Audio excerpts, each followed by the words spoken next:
హల్లెలూయా. Right. ప్రభు రక్షకుడైన యేసుక్రీస్తు నామములో మీ అందరికీ వందనాలు తెలియజేస్తున్నాను. దేవుడు మిమ్మల్ని దీవించును గాక.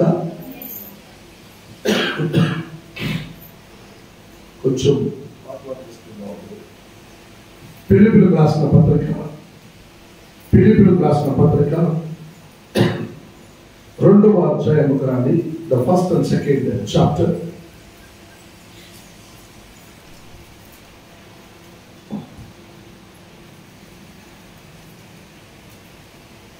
ఫిలిప్పీయులకు రాసిన పత్రిక 1-2 అధ్యాయాలు కానీ మొదటి అధ్యాయం 2వ అధ్యాయం ఒకే చోట్లో వస్తాయి. మొదటి అధ్యాయంలో 20 నుండి 26 వరకు నిదానంగా చదవండి. 20-26 20 నుండి 26 వరకు మొదటి అధ్యాయం ఫిలిప్పీయులకు రాసిన పత్రిక మొదటి అధ్యాయం.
తెలుగు. క్రీస్తు నా శరీరమందు గణపరచబడునని నేను మిగిల అపేక్షించుచు నిరీక్షించుచున్న ప్రకారముగా మీ ప్రార్థనలు నన్ను యేసుక్రీస్తు యొక్క ఆత్మ నాకు సమృద్ధిగా కలుగుటవలనను ఆ ప్రకటన నాకు రక్షణార్థముగా పరిణమించునని నేను ఎరుగదను. నా మట్టుకైతే బ్రతుకటం క్రీస్తే, సావైతే అది లాభము. ఆయనను శరీరముతో నేను జీవించుటై నాకున్న పనికి ఫలసాధనమైన ఎడల నేనేమి కోరుకుందునో నాకు తోచలేదు. చదవండి. ఈ రెంటి మధ్యలో ఇరుకులబడి ఉన్నాను. నేను వెళ్ళిపోయి క్రీస్తుతో కూడా ఉండగలనని నాకు ఆశ ఉన్నది. అది నాకు మరీ మేలు. అయినను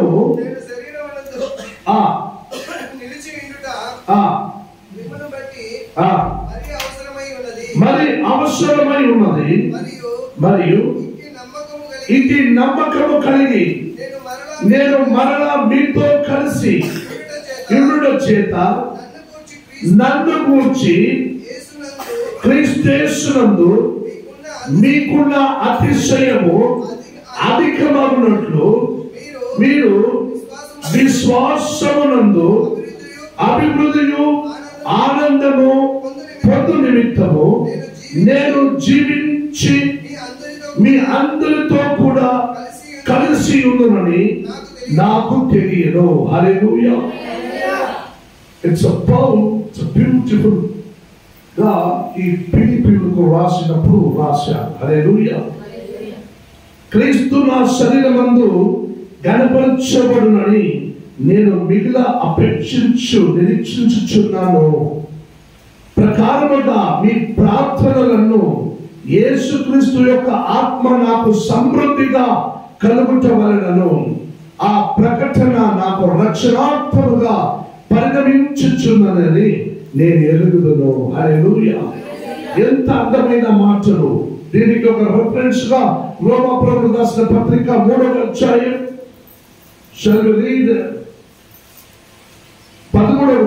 రోమాపౌలు రాసిన పత్రిక 13వ అధ్యాయం 11వ వాక్యం. మరియు మీరు కాలము నెరిగి నిద్ర మేలుకొనలేడా? ఆమేన్. గమనించండి, మరొకసారి చదవండి.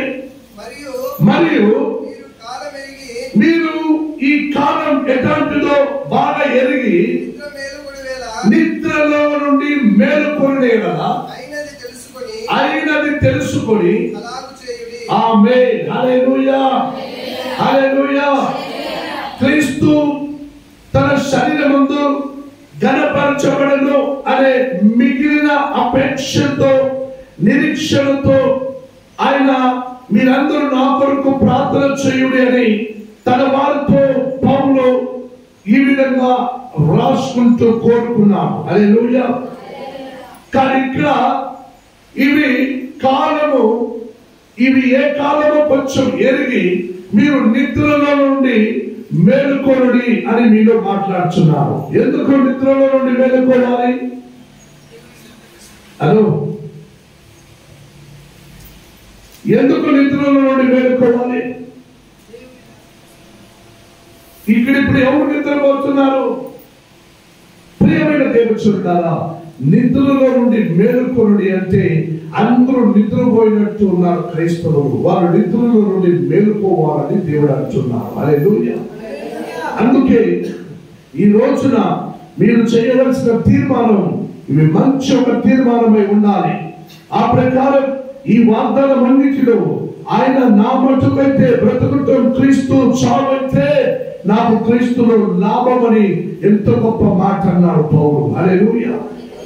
ఇంకా మీరెందుకు బాధపడుతూ అయ్యో నాకు ఇంకా వస్తుందో లేదో, ఉంటుందో పోతుందో అనుకుంటూ ఎవరైనా నువ్వు క్రీస్తు అంటే లేదు లేదు మేము క్రీస్తువులు కాదు, మేము ప్రభు నమ్ముకున్నాం, ఏమో ఊరికే చర్చి పోతున్నాం వస్తున్నాం అంతే, కానీ మేము పూర్తిగా చేరుకోలేదు మేము, ఇలా మీరు నోరు విప్పి చెప్పినప్పుడు దేవుడు దుఃఖపడతారు.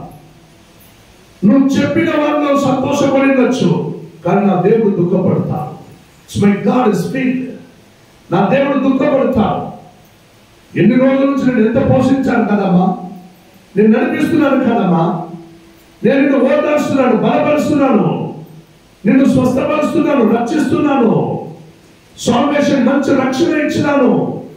అయినా నువ్వు జనుల ఎదురుగా నువ్వు నా వాళ్ళని నమ్ము ఒప్పుకున్నదానికి నువ్వు బాధపడుతున్నావేంది?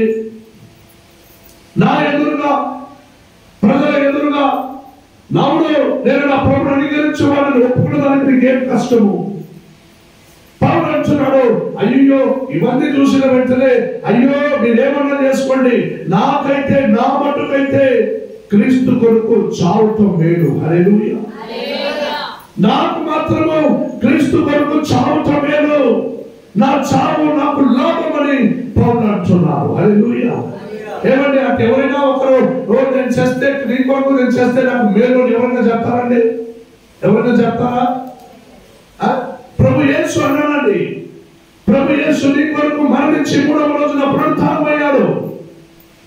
పౌలైతే నోటి మాటల్లో చెప్పాడు, అయ్యో ఇవన్నీ చూసిన వెంటనే అయ్యో మీరు ఎట్లా పోండి, నా మట్టుకైతే క్రీస్తులో మరణించడం నాకు మేలు అని అనుకున్నారు. హల్లెలూయా.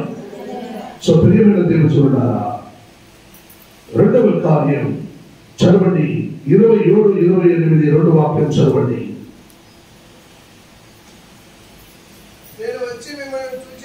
నేను వచ్చి మిమ్మల్ని చూచినను రాకపోయినను మీరు ఏ విషయములోను ఎదురించు వారికి బెదరక అందరూ ఒక్క భావముతో స్వార్థ విశ్వాసము పక్షమున పోరాడుచు ఏక మనస్సు గలవారై నిలిచి ఉన్నారని నేను మిమ్మల్ని గురించి వినులాగున మీరు క్రీస్తు సువార్తకు తగినట్లుగా ప్రవర్తించుడి. హల్లెలూయా, హల్లెలూయా. గమనించండి, రెండవ కార్యం పౌలు అంటున్నాడు, మొదటిలో నేను క్రీస్తు కొరకు మరణిస్తే ఆ మరణమే నాకు లాభం అని అన్నాడు. ఇక్కడ రెండవ కార్యం, నేను జీవించి మీ అందరితో కూడా కలిసి ఉందని నాకు తెలుసు అని చెప్పిన వాడు ఇక్కడ అంటున్నాడు, క్రీస్తు స్వార్థకు తగ్గినట్లుగా మీరు ప్రవర్తించుడి. హల్లెలూయా. మీ ప్రవర్తన ఎలా ఉండాలంటే, రేపు మీ ఇంటికాడకు వచ్చి మీరు ఏ దాంట్లో ఉన్నామని అడుగుతుండగా, నేను క్రైస్తవ ధర్మములో నేను నిలకడగా పట్టుదల కలిగి నిలిచి ఉన్నానని నువ్వు ఒప్పుకున్న దాంట్లో ఉన్నది. హల్లెలూయా. నువ్వు ఒప్పుకుంటూ ఈ మత్తయి 10:32 వాక్యమును నువ్వు నెరవేర్చేవారై ఉండాలి. హల్లెలూయా. అందుకే ఈ మాట అన్నాడు. ఈ మాటకి ప్రత్యుత్తరంగా ఎఫెసీయులకు రాసిన పత్రిక 4వ అధ్యాయం 1వ వాక్యం చదవండి. ఎఫెసీయులకు రాసిన పత్రిక 4వ అధ్యాయం 1వ వాక్యం. కాబట్టి మీరు సమాధానమును బంధము చేత ఆత్మ కలిగిన ఐక్యతను కాపాడుకొనుటయందు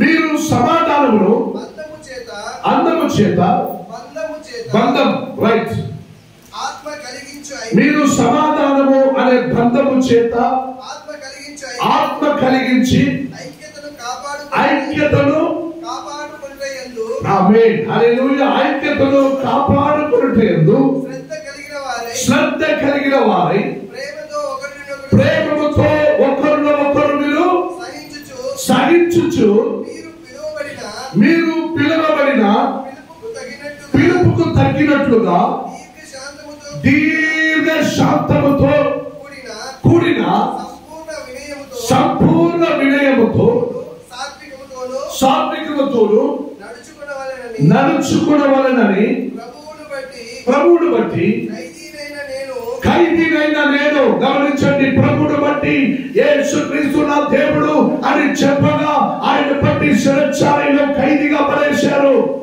ఖైదీగా ఉన్నవాడైన నేను మీకు చెబుతున్నానని చెప్పి రాసి ఉన్నాడు. హల్లెలూయా. మిమ్మల్ని ప్రతిమానుకొనుచున్నాను,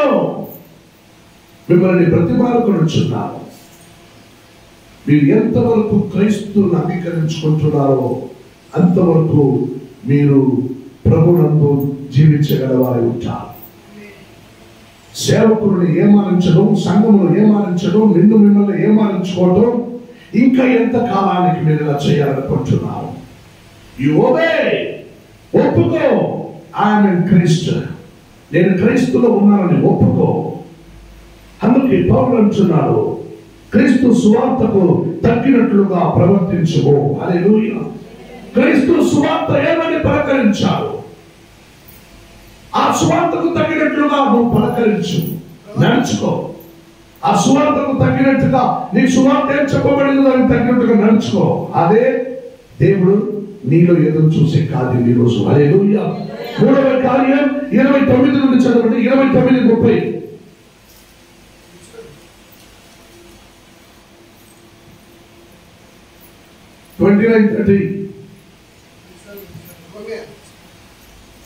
సేమ్ అదే అధ్యాయం, ఫిలిప్పీయులకు రాసిన పత్రిక.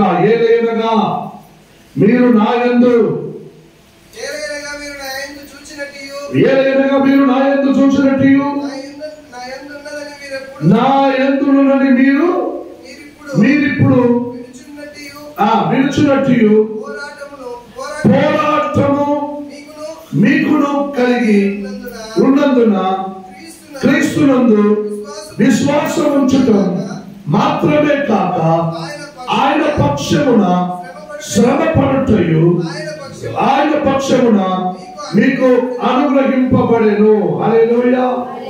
క్రీస్తు వలె శ్రమ, క్రీస్తు వలె పాడు, క్రీస్తు వలె పోరాటం, క్రీస్తు వలె నింద, క్రీస్తు వలె అపమానం, క్రీస్తు వలె నీకు ఏది జరిగినా ఈ లోకములో ఇప్పుడు నువ్వు అనుభవించడానికి సిద్ధంగా ఉన్నావు. హల్లెలూయా. నేను ఉపవాస కుటుంబంలో తల్లితో నేను మాట్లాడినాను.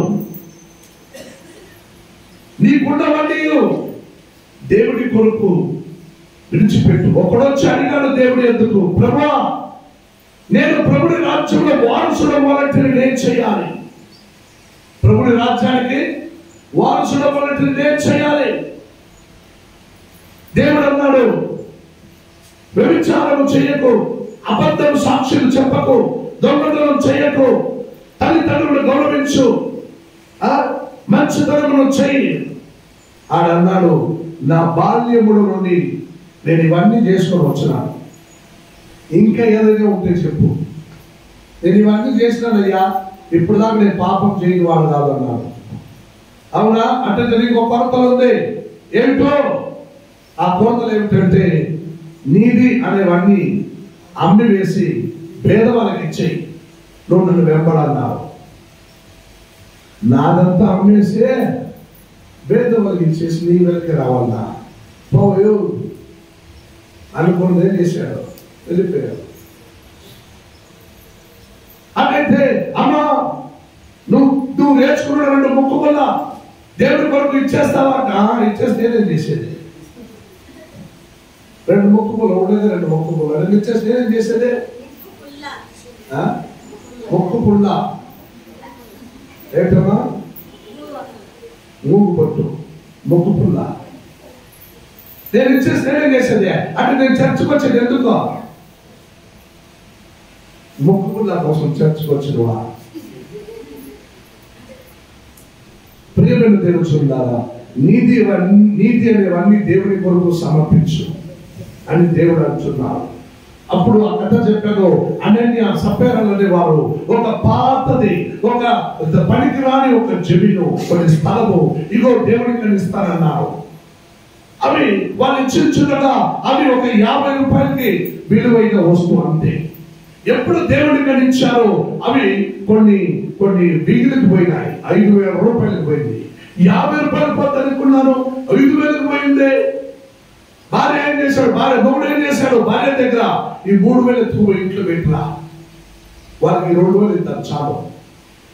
ఫస్ట్ ఇచ్చేస్తారు, 50 రూపాయలు విలువైన వస్తువు ఇచ్చేస్తారు. దేవుడు ఇచ్చాక దానికి విలువ 5,000 అయింది. అమ్ముకొని వచ్చి 3,000 లోపల దాచిపెట్టి 2,000 ఎత్తుకొని వచ్చి అయ్యా ఇదిగో ఇచ్చాడు. హల్లెలూయా. అక్కడ కూర్చున్నవాడు దేవ మనిషి, తనలో ఉన్న ఆ పరిశుద్ధాత్మ వలె ఆయన మాట్లాడుతున్నాడు. ఏంటయ్యా ఇంతకైనా అమ్మింది, అంతకే అమ్మింది, వాడికేం తెలుస్తుంది అనుకున్నారు. పాస్టర్కి ఏం తెలుస్తుంది? ఆ సేవకుడికి ఏం తెలుసు? ఇంతకే అమ్మింది అన్నారు. నీ ఎత్తు ఉన్నంత వరకు అది నీదే కదా, నువ్వు దేవుడికి ఇచ్చినా కదా దేవుడి సొమ్ము కదా. అటైతే దేవుడికి ఇచ్చినప్పుడు అది అమూల్యంగా మారింది, ఆశీర్వాదంగా మారింది, కొన్ని గొప్ప రేటుకు మారింది. నువ్వు సగం దాచిపెట్టుకుంటే సగం తెచ్చి ఇచ్చావు కదరా. ఇగో నిన్ను గొప్పకొని పోయడానికి 4 వస్తున్నారన్నారు. వెంటనే అక్కడే పడి చచ్చిపోయినారు. తీసుకుపోయి పాత పెట్టారు. వాళ్ళు వచ్చేటప్పుడు 3,000 తీసుకుపోయి ఇంట్లో పెట్టి భార్య వచ్చింది. ఏంటమ్మా ఇంతకైనా అమ్మింది? అవును స్వామి, అంతకే అమ్మింది, మొగుడును కాపాడాలని. అంతకే స్వామి అమ్మింది, మీ ఎత్తు ఉన్నంత వరకు మీదే, దేవుడికి ఇచ్చిన కదా దేవుడిది. అబద్ధం ఆడతావా? నీ మొగుడును పాత పెట్టిన వాళ్ళు 4 వస్తున్నారు, ఇప్పుడు నిన్ను మోపుకోబోతారన్నారు. హల్లెలూయా. అయ్యో అని అక్కడే పడి ఆమె కూడా సచ్చింది. తీసుకెళ్లి ఆమెను కూడా పాత పెట్టారు. యేసయ్య దగ్గరకు వస్తే తమాష చేశాడు. సేవకుల వలె, సంఘము వలె, ఆరాధన వలె, స్తుతుల వలె దేవుడు ఏదైనా చేయగలడు. హల్లెలూయా. తర్వాత మొత్తం మార్చే దేవుడు మన దేవుడు. హల్లెలూయా. అందుకే అంటున్నారు ఈ 3వ కార్యములు గమనించిన ప్రకారం 3వ కార్యం 29:30 మీ ఏదైనా మీరు నా యందు చూసినట్టు నా యందున్నట్టుని మీరిప్పుడు వినుచున్నట్టు పోరాటము మీకును కలిగి ఉన్నందున క్రీస్తునందు విశ్వాసము ఉంచుట మాత్రమే గాక ఆయన పక్షము శ్రమపడుటయు ఆయన పక్షమును మీకు అనుగ్రహింపబడెను. హల్లెలూయా. యేసయ్యతో పాటు నమ్ముకున్న వారికి యేసయ్య మూలకంగా నీకు శ్రమలు నీ శ్రమలన్నీ మారుతాయి. యేసయ్య మూలంగా ఈ లోకములో నువ్వు నా నామములో ఏది పోగొట్టుకుంటావో అవన్నీ నేను నా నామములోనే మరలా తిరిగిస్తానని దేవుడు అన్నాడు. నా నామములో ఏది పోగొట్టుకున్నావు? క్రీస్తు సంఘములకు వచ్చినందున నిన్ను జాతి నిలబెట్టి నిన్ను సంఘములో నుండి, జాతుల నుండి, కులముల నుండి, ఇంట్లో నుండి, ఊరు నుండి దూరం పెట్టావా? భయపడద్దు. ఆయన నామములో మరలా నీకు మరొక కులము, మరొక జాతి, మరొక కుటుంబమును నా దేవుడు ఏర్పడిస్తాడు. హల్లెలూయా. నువ్వు విశ్వాసించి కదా వచ్చినావు. ఇంకా ఇటువంటి అధికారులను చూసి, ఇటువంటి అధికారులు, ఇటువంటి బెదిరించే వాళ్ళని చూసి ఇంకెందుకాలం భయపడుతూ ఉంటాను. అందుకే పౌలు అంటున్నాడు, కొలస్సీయులకు రాసిన పత్రిక 1వ అధ్యాయం రండి. కొలస్సీయులకు రాసిన పత్రిక 1వ అధ్యాయం రండి. 28వ వాక్యం చదవండి, చూద్దాం. మనమందరూ ఏం ప్రయాసపడుతున్నామని అక్కడ రాసింది చూడండి. గమనించండి, ప్రతి మనిషిని క్రీస్తునందు సంపూర్ణముగా చేసి ఆయన ఎదుట, ఎవరి ఎదుట? యేసు ప్రభు ఎదుట నిలవబెట్టడానికి సమస్తము విధములైన జ్ఞానముతో మేము ప్రతి మనిషిని బుద్ధి చెప్పుచు ప్రతి మనుషునికి బోధించుచు ఆయన గురించి ప్రకటించుచున్నాము. హల్లెలూయా. ఎప్పుడైనా ఈ వాక్యం చదివినారా? ఈ బలిపీఠంలో ఈ వాక్యం పర్మనెంట్ గా రాసి ఉంది. కొలస్సీయులకు రాసిన పత్రిక 1వ అధ్యాయం 28వ వాక్యంలో మేము ప్రయాసపడుతున్నాం, మిమ్మల్ని అందంగా చేసి, పరిశుద్ధులుగా చేసి, క్రీస్తుని ఎదురుగా మిమ్మల్ని శుభ్రంగా నిలబెట్టాలని మేము ప్రయాసపడుతున్నాం. సంఘం ఉన్నది నీకు అందుకోసమే. నువ్వు సంఘాన్ని, సేవకుల్ని అందరినీ ఏమారించుకుంటూ నిన్ను నువ్వే ఏమారించుకోవాలని నేను అనుకున్నావు. అలా చెయ్యకు. ఈరోజు ఒప్పుకో, నేను క్రైస్తవ ధర్మంలో నిలబడి ఉన్నానని ఒప్పుకో. నేను క్రైస్తుడని ఒప్పుకో. నీకు అది రాదు, ఇది రాదు, ఏమొచ్చినా రాకపోయినా నాకు అక్కరలే, నాకు అక్కరలేదు.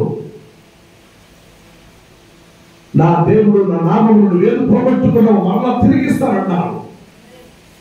ప్రియమైన దేవుడు, 4వ కార్యం చదవండి. 2వ అధ్యాయం 1వ వాక్యం, 1:1-2 వాక్యం 2వ అధ్యాయంలో, కావున క్రీస్తునందు ఏ హెచ్చరిక అయినను, ప్రేమ వలన ఆదరణ అయినను, ఆత్మయందు ఏ సహవాసమైనను, ఏ దయారసమైనను, వాత్సల్యమైనను ఉన్న ఎడల మీరు ఏక మనసులవుతుగా ఏక ప్రేమ కలిగి యొక్క భావము గలవారుగా ఉండి ఒకదాని అండి మనస్సుంచి నా సంతోషమును సంపూర్ణముగా చేయుడి అని పౌలు అన్నారు. హల్లెలూయా, హల్లెలూయా. ఏమన్నారండి పౌలు? ఏమన్నాడు? కావున క్రీస్తునందు ఏ హెచ్చరిక అయినను, ప్రేమ వలన ఆదరణైనను, ఆత్మయందు ఏ సహవాసమైనను, ఏ దయారసమైనను, వాత్సల్యమైనను ఉన్న ఎడల మీరు ఏక మనసులగుట్టుగా ఏక ప్రేమను కలిగి యొక్క భావము గలవారుగా ఉండి ఒక్కదాని నుండి మనస్సుంచి నా సంతోషమును సంపూర్ణం చేయుడి. హల్లెలూయా. ఎంత అందమైన మాటలు పౌలు అంటున్నాడు. ఫిలిప్పీయులకు రాయించున్నాడండి ఈ మాటలని. మీరందరూ ఆ ఊరిలో స్థిరంగా నిలబడండి, గట్టిగా నిలబడండి. నేను క్రైస్తువుని అంగీకరించున్నానని చెప్పండి. మిమ్మల్ని జైల్లో వేసినా సరే, ఏం చేసినా భయపడకండి. జైల్లో ఉండుకొని నేను రాసి ఉన్నాను, నువ్వు ధైర్యంగా ఉండు. నేను ఇప్పుడు జైల్లోనే ఉన్నాను, అయినా నువ్వు ధైర్యంగా ఉండు, నువ్వు బాధపడకు. క్రీస్తును నా ప్రేమను కలిగిన వారై, ఏక హృదయము గల వారై నువ్వు క్రీస్తును సంతోషంగా, సావు వచ్చినా సంతోషంగా స్వీకరించు. హల్లెలూయా. సావు వచ్చినా స్వీకరిస్తావా? నువ్వు కళ్ళు తిరిగి కింద పడితే అమ్మో వెంటనే నేను తీసుకెళ్ళి అంబులెన్స్ ఫోన్ చేసి నేను తీసుకెళ్ళి అక్కడ పడేసి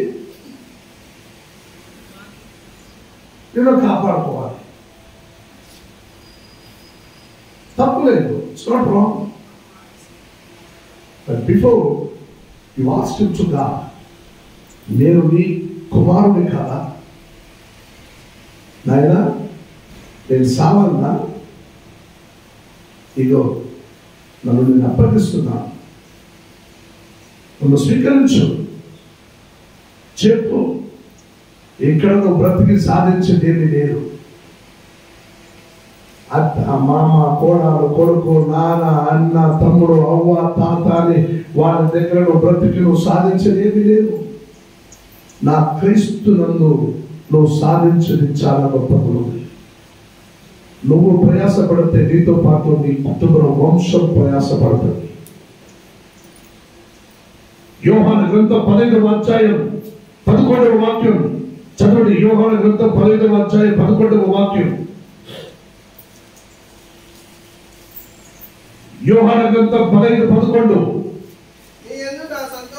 గమనించండి, ఇక్కడ 2వ అధ్యాయంలో చెప్పిన ప్రకారం నా సంతోషము సంపూర్ణము చేయుడి. నేను జైల్లో ఉన్నాను, నీకు రాస్తున్నాను. నా సంతోషం ఏంటంటే మీరందరూ ప్రభువుని నమ్ముకుంటూ ఒప్పుకోవాలి. యేసుక్రీస్తుని సొంత రక్షకుడుగా మీరు ఒప్పుకోవాలి. ఒప్పుకొని జీవించండి. సావు వచ్చిన సావు నీకు లాభమే. చచ్చిపో, కానీ ఒప్పుకో. ఒప్పుకొని చచ్చిపో. నువ్వు ఒప్పుకోకపోయినా సావు నీకు తప్పదు కదా. సావు నీకు తప్పదు కదా. నువ్వు ఒప్పుకోకపోయినా సావు తప్పదు. ఏమి ఈ రోజు సచ్చేది ఇంకొంచెం 4 రోజులు లేట్గా సస్తావు అంతే. నువ్వు ఒప్పుకుంటూ ఇప్పుడే చచ్చిపో. It's very clear picture. ఇంట్లో లేదు. కొందరు మేము క్రైస్తవులు కాదని పెళ్లి చేసుకున్న వారు ఉన్నారు. మేము క్రైస్తవులు కాదని జమీను ఆస్తి మన గవర్నమెంట్ తీసుకునే వాళ్ళు ఉన్నారు. ఇప్పుడు తెలిసిపోతే గవర్నమెంట్ మళ్ళీ పెరుగుతుంటుందని కొందరు బయటికి రారు. నీ జమీను గవర్నమెంట్ పెరుగుకున్నా పర్వాలేదు, అపవాది నీ ఆత్మను పెరుగుకుండా నువ్వు చూసుకో. ఒప్పుకో. యోహాను 15:11 చదవండి. మీ యందు నా సంతోషము మీ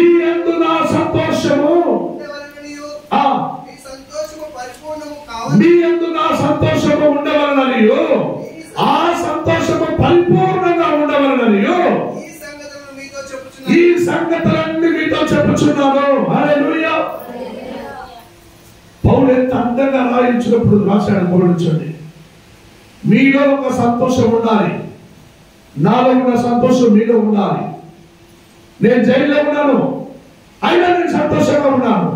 ఎందుకంటే నా యేసయ్య నామములో నేను జైల్లో ఉన్నాను. నన్ను ఎదిరించే శక్తి ఈ లోకంలో ఏదీ లేదు. చాలంటే నాకు లాభమే. నేను రెడీగా ఉన్నానని పౌలు అన్నారు. కానీ ఆయన సంతోషంగా నీకు సాక్షి చెప్పి, నీకు సత్యం చెప్పి, నిన్ను క్రీస్తుని మార్గమును చూపించి అందులో నడవమని చెప్పి నీ కోసం ఆయన జైల్లో ఉన్నారు. ఆయన ఆ శరవాసం సంతోషంగా స్వీకరించుకున్నారు. ఆయన అంటున్నాడు, నాలో ఉన్న సంతోషం నీలో పరిపూర్ణంగా ఉండని. హల్లెలూయా. 5వ కార్యం 2వ అధ్యాయం 9వ వాక్యం చదవండి. 9:10 11 3 వాక్యం. అందుచేతున పరలోకమందున్న వారిలో కానీ, భూమి మీద ఉన్న వారిలో కానీ, భూమి కింద ఉన్న వారిలో కానీ ప్రతివారి Philippians 1 and 2 chapter, I will say to you before, అందుచేతును పరలోకమందున్న వారిలో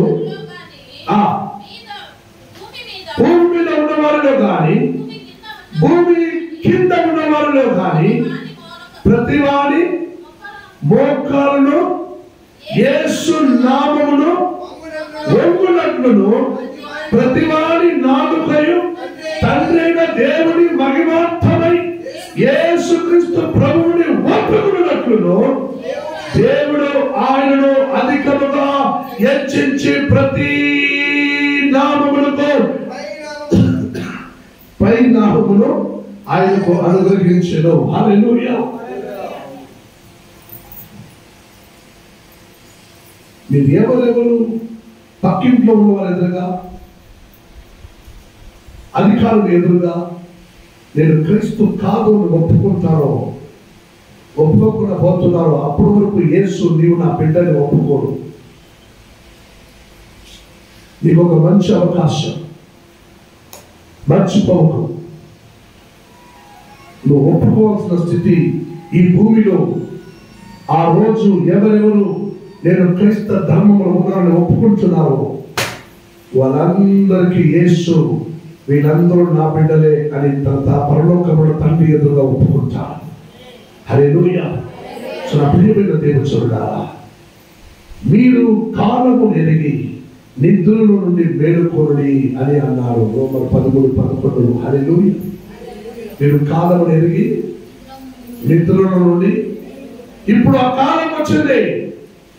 నువ్వు దేనికి భయపడి రేషన్ ఇవ్వరు, ఇల్లు కట్టిరు, పొలం ఇవ్వరు. ఎస్సీలు ఎస్టీలు అంటే మాకు జమీన్ ఇస్తారు, ఇల్లు ఇస్తారు, వాళ్ళు ఇస్తారు. ఎంత ఇచ్చినారమ్మా ఇప్పుడు దాకా మీకు? ఏవో ట్యాప్ ఇస్తానే ఉంటుందా గవర్నమెంట్? నీకు ఇచ్చి అయిపోయింది కదా మీరు తాతకారులంతా. ఇంకా నా బిడ్డలకి ఏమైనా ఇస్తారేమో. కానూరు కఠినమైంది. ఇంకా ఎస్సీ ఎస్టీలో ఉన్న వాళ్ళది జమీన్ ఎవరు తీసుకోవద్దండి. వాళ్ళు తీసుకుంటారు, తర్వాత అమ్ముకుంటారు, మళ్ళీ తీసుకుంటారు, మళ్ళీ అమ్ముకుంటారు అని జమీన్ ఎక్కడ లేదు వాళ్ళకి ఇచ్చడానికి అని చెప్పి వదిలేసింది.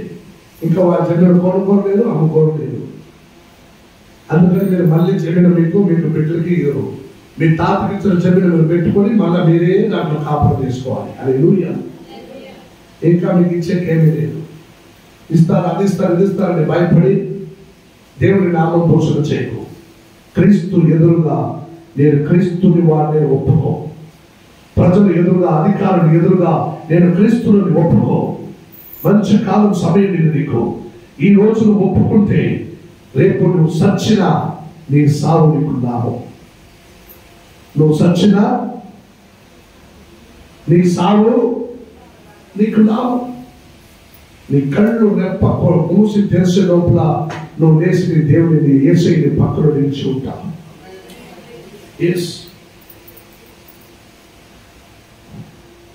ఈ సెన్సస్ ఏదైనా గొళ్ళ, కమ్మ, నాయుడు, బజ్గా, మాదిగాని బయటకు వస్తే అప్పుడు యేసయ్యని మహిమ ఎలా బయటకు వస్తాయన్నది ఇది ప్రపంచం చూడబోతుంది.